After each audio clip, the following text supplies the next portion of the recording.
참신앙과 거짓신앙 이런 얘기를 했을 때 우리는 종교개혁기의 쯔빙글리가 참된 종교와 거짓 종교의 구별에 대해서 라고 하는 굉장히 긴 글이 있습니다. 그게 생각이 나는 거죠.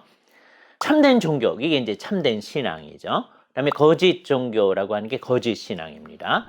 거짓 신앙을 가진 사람들, 거짓 종교를 가진 사람들, 쯔빙글리가 이 용어를 썼을 때는 뭐 다른 종교 사람을 얘기하는 게 아니에요.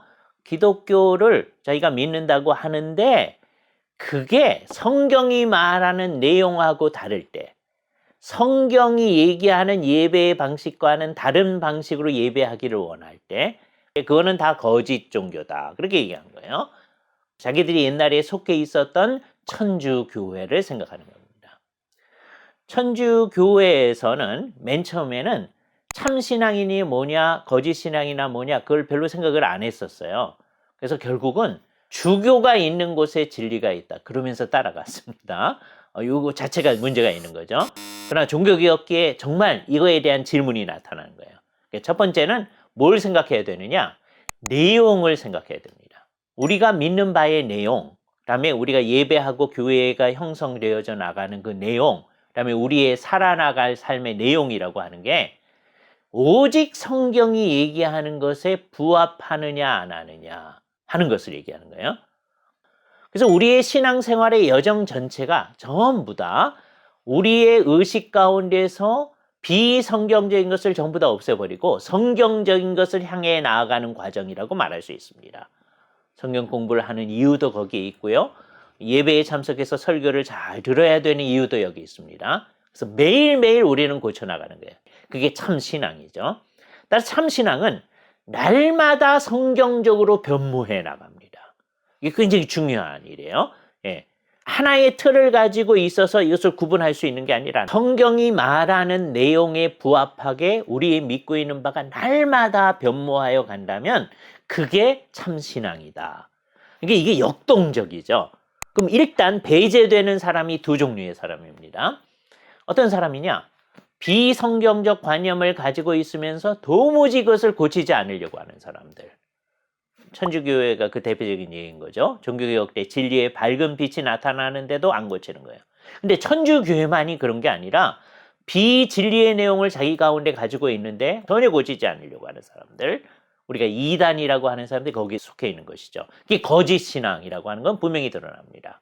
그런데 대충 참신앙을 가지고 있는 것 같은데 그냥 그 자리에 맴돌고 있어서 도무지 날마다 참신앙에 더 깊이 들어가려고 하지 않는 것, 그것도 사실은 굉장히 위험합니다. 그것이 끝까지 그냥 가만히 있다. 그러면 정말 예수를 진짜로 믿는 건가 생각을 해야 되는 거예요. 이게 신앙의 내용에 관한 겁니다. 따라서 우리는 이제 뭘 생각해야 되느냐 하면 우리가 어떻게 이 내용 가운데서 비성경적인 것들을 다 제거할 건가 생각을 해야 돼요. 근데 참신앙을 이제 가지고 있다고 하는 사람들 가운데서도 예를 들자면 새로운 율법주의를 성경으로부터 자꾸 만들어내는 분들이 있을 수가 있단 말이죠. 그것도 거짓신앙이다라고 얘기해야 됩니다.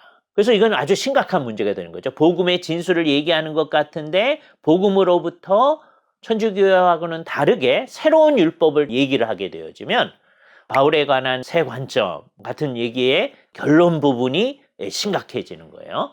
왜요?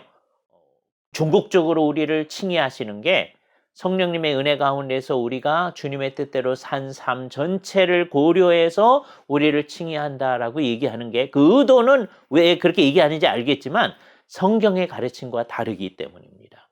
성경의 가르침과 다른 얘기를 한다면 그것은 거짓신앙이다 라고 얘기를 해야 되는 거죠.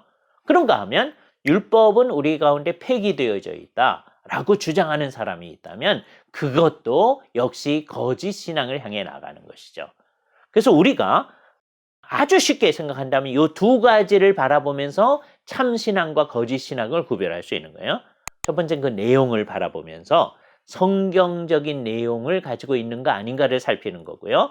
다음에 그게 점점점 그런 방향을 향해 나아가는가 아니면 점점점 잘못된 방향을 향해 나아가는가.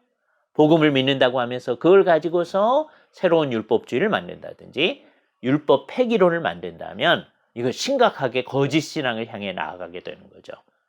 우리도 그런 위험성을 늘 가지고 있는 사람들입니다.